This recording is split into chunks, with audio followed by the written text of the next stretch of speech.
네, 안녕하세요. 안녕하십니까. 네. 은정엽 씨 어떠셨어요? 듣고 나서? 그 세상은 자기가 바라보는 대로 보인다는 말이 있잖아요. 딱 그 말이 맞는 것 같습니다.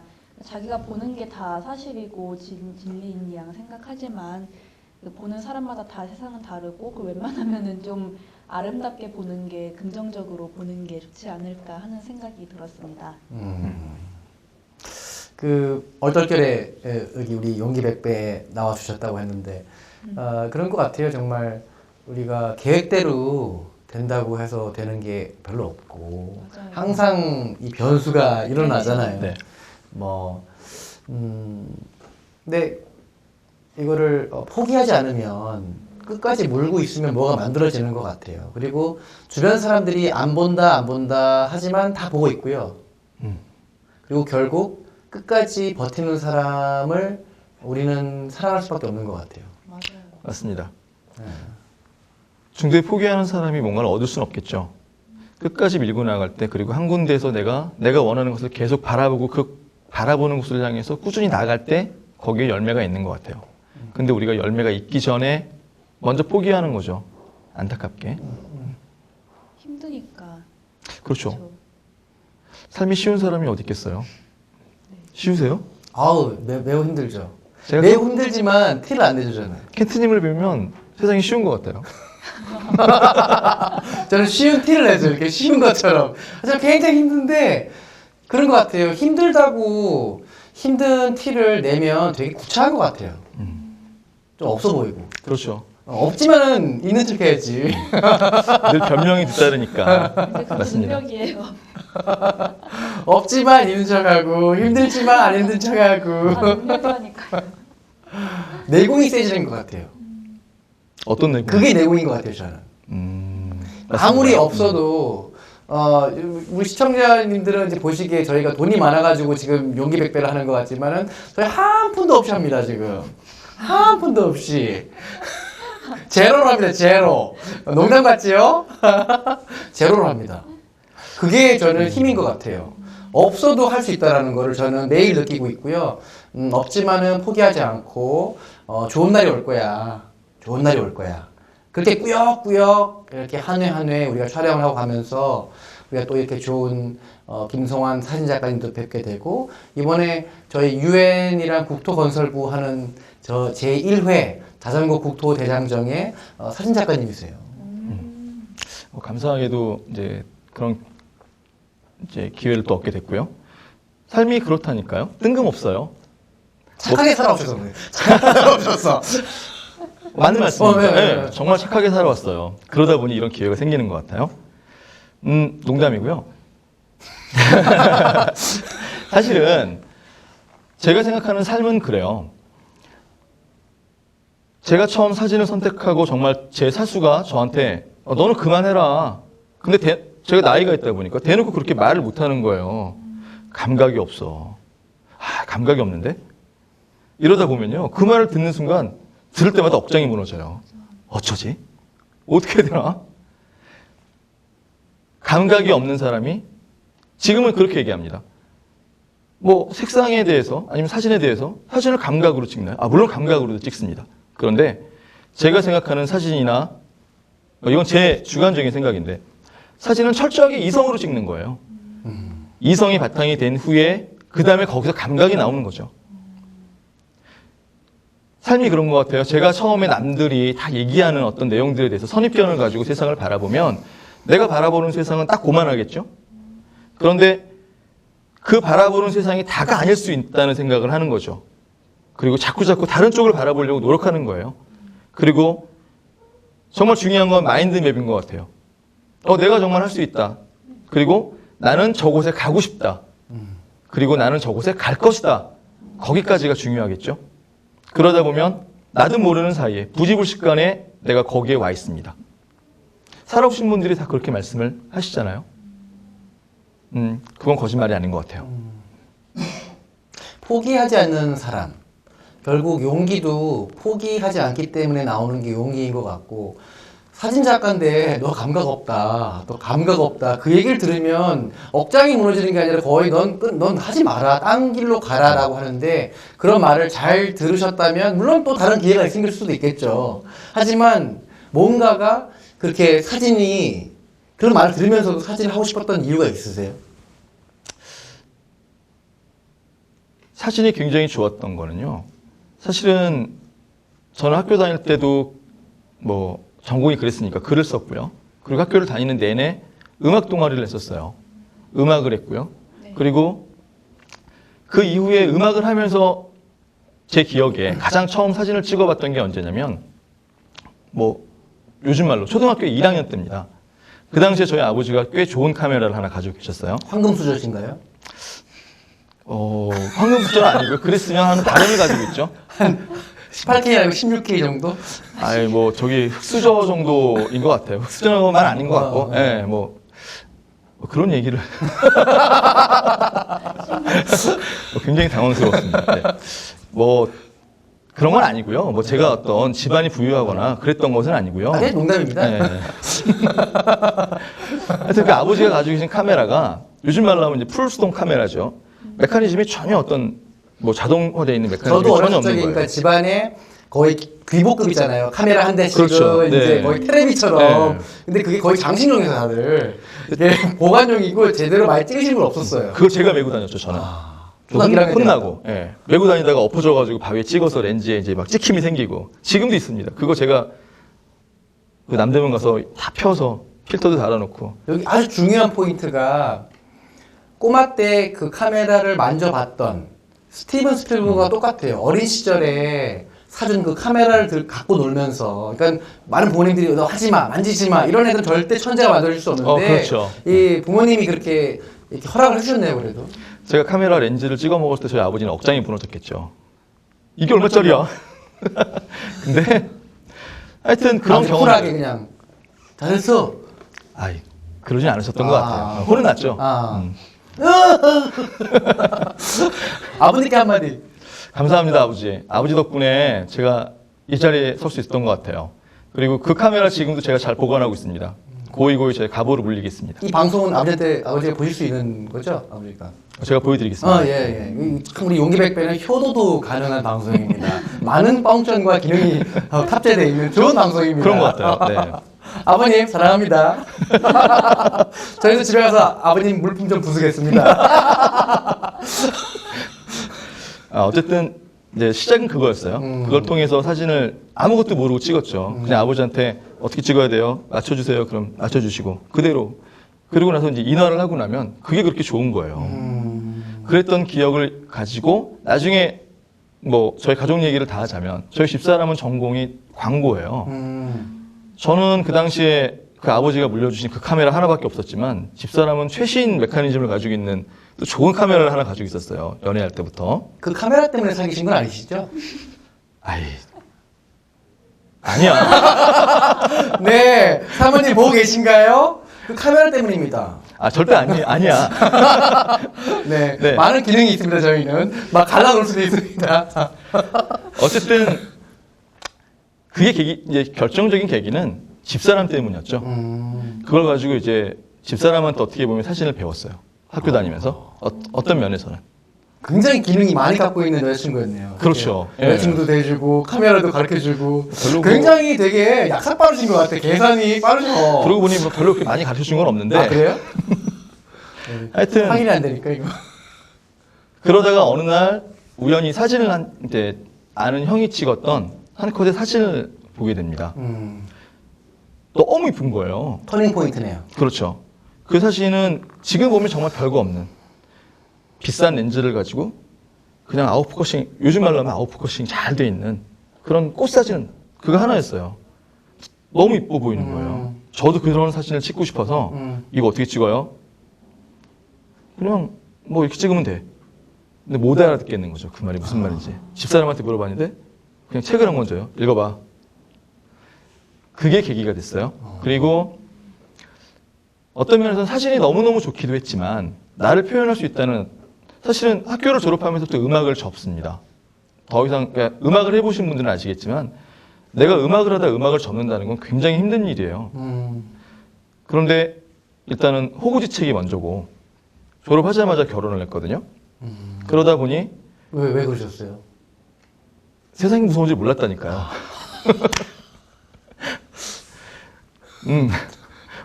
어쨌든 난 무서운 걸 너무 잘하나 봐. 그런가요?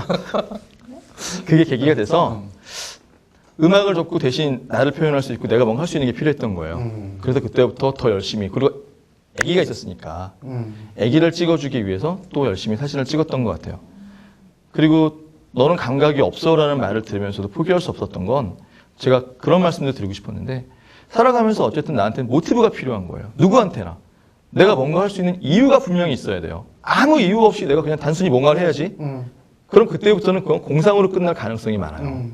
거기엔 분명히 어떤 모티브를 가지고 분명한 이유가 있어서 명분. 그렇죠. 이유도 있고 명분도 있고 또 그 다음에 목표를 세우고 그걸 위해서 목표를 세우고 그 다음에 내가 노력을 하게 되는 거죠.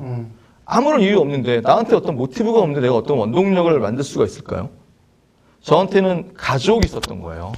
아기가 있었고 내가 책임을 져야 되는 분명한 이유가 있었던 거죠. 처자식. 그렇죠. 처자식 때문에 이 세 글자가 참 이게 굉장히 무거운 남자는 그죠? 그냥 예, 무게가 날개를 굉장히 꺾는 크죠. 거죠. 날개를 달아줬죠. 아 그래요? 어쨌든 도망갈 수가 없었어요. 여기서 내가 포기하면 가족들한테, 부모님한테, 집사람한테 나는 사진을 찍을게, 사진을 찍고 싶어, 사진을 찍을 거야 라고 얘기하고 하던 일을 그만두고 시작을 했는데 여기서 내가 이걸 포기하고 물러서면 집사람한테 갈 수가 없는 거예요. 저 사람이 어떻게 나를 믿고 따라오겠어요. 책까지 줬는데 공부하라고. 그렇죠. 도망갈 이유도 없었고 도망갈 수도 없었고요. 그게 어떻게 보면 포기할 수 없는 결정적인 이유가 됐죠. 현실적인 문제들이. 좀 드라마틱한 면이 좀 없나요? 아니, 충분히 많습니다 지금. 그 도망갈 수 없었던 어떤 그 나무꾼과 선녀 이야기가 갑자기 떠오르네요. 아무 상관이 없지만.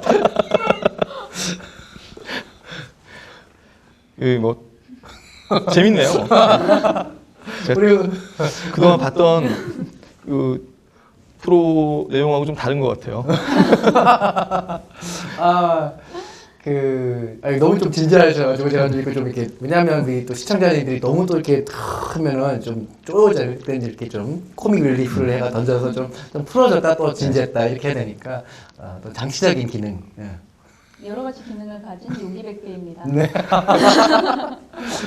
우리 윤정엽 씨가 참 톡톡 튀어요. 그런 것 같아요. 여기 나오기 위해서 용기가 필요한 것 같아요. 저도 마찬가지입니다. 우리 은정엽 씨는 오늘 우리 김성환 작가님 뵙고서 느끼는 게 뭘 느끼셨나요?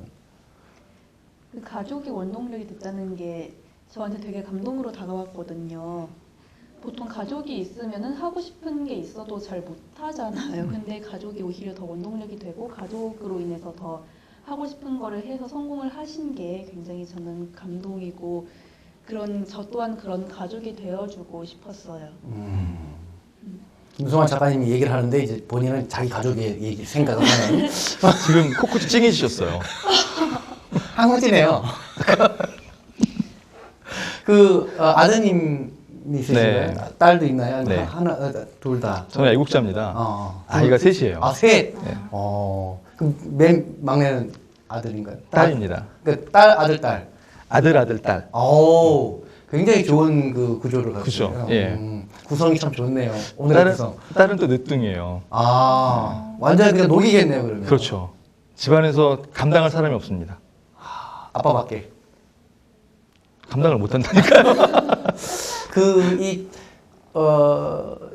처자식 어떤 아이들을 이제 갖고 이제 아빠의 어떤 가장으로서 요즘 우리 젊은 취업이나 창업이 힘든 젊은 친구들을 보면서 느끼는 게 있으시다면 어떤 걸 느끼시나요? 현실적인 어려움이 굉장히 많죠. 그리고 이건 저만 느끼는 건지 모르겠습니다만은 얼마 전에 그런 어떤 기사를 봤어요. 대한민국의 젊은이들이 상당수가 꿈이 뭔지에 대해서 적는데 공무원이라는 거죠. 좀 가슴 아픈 얘기가 아닌가. 저는 개인적으로 그렇게 생각을 해요. 뭐 공무원이 나쁘다는 건 아닙니다. 왜 공무원이 되고 싶은가를 그 이유를 생각을 해보면 좀 마음이 안 좋은 거죠. 왜 꿈이 공무원이어야 하는가? 그죠? 갈 수 있는 길이 많고 문이 여러 개가 있어요. 다만 그 문을 통해서 내가 얻고자 하는 것이 좀 다를 수 있는 거죠. 근데 세상을 살아가는 가치는 뭐 한 가지일 수는 없는 거 아니에요? 다양한 가치가 존재하겠죠? 그 가치 안에서 내가 선택하고 내가 얻어냈을 때 그때 내가 웃을 수 있고 행복한 거 아닐까요? 아무런 이유 없고 아무런 원동력 없고 그냥 내가 공무원이 됐어요. 그리고 그렇게 살아요. 뭐 잘 살았어요. 한 번밖에 없는 인생인데 저는 굉장히 아쉬울 것 같아요. 죽을 때. 제가 세상을 떠날 때 나 이런 것도 해보고 싶었는데 그런 생각이 들지 않을까요? 사진 작가가 되고 싶다라고 마음을 먹으셔서 사진 작가가 됐는데 저는 대한민국이 나는 공무원이 되고 싶다라고 마음을 먹으면 그분들 다 공무원을 좀 시켜줬으면 좋겠어요. 예를 들어서 공무원들 굉장히 많은 숫자가 시험 보는데 그냥 다 공무원 시켜주게. 그러니까 대한민국 국민 모두 공무원이 굉장히 뭐 과반수 이상 돼도 상관없으니 되고 싶은 그 꿈이라면 우리 정부에서 공무원 되고 싶은 사람 다 공무원 시켜주면 되잖아요. 국회의원 되고 싶다 다 국회의원 시켜주고. 이 국회의원 굉장히 많이 나오고 공무원도 많고 막 19급 뭐 막 굉장히 많이. 근데 우리 현실은 그렇게 안 하잖아요 이게. 그러니까 저도 그랬으면 좋겠어요. 그러니까. 그러면 사진 찍는 사람들이 수입이 훨씬 좋아질 것 같아요. 그 공무원들 많이 찍어야 되니까. 네. 그러니까 이게 이 내가 되고자 한 거를 지금 하고 계신데 우리 지금 이제 거의 중반이시잖아요. 이제 네. 어떤 40대에 이제 그 어떤 젊은 것도 아니고 늙은 것도 아니고 뭐 이렇게 좀 어중간한 우리 요 세대인데 보시면서 앞으로의 10년 뭐 5년에서 10년 사이 한국의 이제 앞으로 본인의 꿈 네. 그리고 뭐 본인의 꿈과 그리고 젊은 친구들한테 해주고 싶은 말씀 두 가지를 잡아주신다면. 우선 저는 제 이름으로 된 출판사를 하나 만들고 싶고요. 아니면 그렇지 못하다면 제 이름으로 된 책을 좀 만들고 싶어요. 제가 하고 싶은 얘기를 하고 제가 보여주고 싶은 이미지를 뭐 제가 원하는 만큼 보여주는 거죠. 사람들한테 뭐 팔리는 책이 아니라 팔렸으면 좋겠습니다만은 제가 하고 싶은 말, 제가 전달하고 싶은 메시지를 충분히 전달할 수 있는 그런 책을 만들 수 있으면 좋겠고요. 출판사를 만들면 더더욱 좋겠고요. 그리고 그걸 통해서 어떤 컨텐츠가 우리가 지금 보면 사진을 찍는 사람은 굉장히 많아졌잖아요. 그런데 그 사람들이 찍는 사진이나 찍고 싶어하는 사진은 굉장히 획일적이란 말이죠. 뭐 누구나 그냥 똑같은 사진을 찍고 싶어요.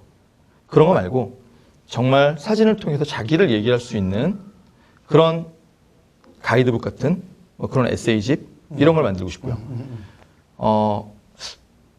세상을 지금 이 시대를 살아가고 있는 젊은이들한테 그리고 또 이제 조만간 그런 젊은이가 될 저희 아이들한테 제가 해주고 싶은 말은 용기를 가지라는 거예요. 이 프로그램의 이름처럼 용기 100배에서 도전하라는 거죠.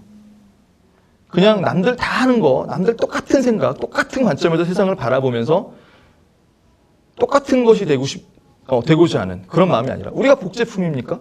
여러분들은 복제품이 아니잖아요. 각자가 가지고 있는 능력이 다 다를 거예요. 그리고 각자가 원하는 길도 다 다를 겁니다. 똑같이 살려고 하지 마세요. 남들하고 나를 비교하지 말고요. 남들이 바라보는 객관을 객관이라고 생각하지 마시고요. 내가 생각하는 나를 바라보는 객관을 따로 만드세요. 그게 주관적인 것이 되는 것이 아니라 나 혼자만의 생각으로 내 나름대로 그냥 나만 좋아서 하는 것이 아니라 내가 나를 객관적으로 바라보는 거죠. 내가 생각하는 객관을 만드시는 거예요. 그렇게 세상을 살아갔으면 좋겠습니다. 그러면 여러분들이 원하는 것을 반드시 얻을 수 있을 거예요. 중간에 분명히 어려움이 있죠. 쉽게 얻을 수 있는 건 없어요.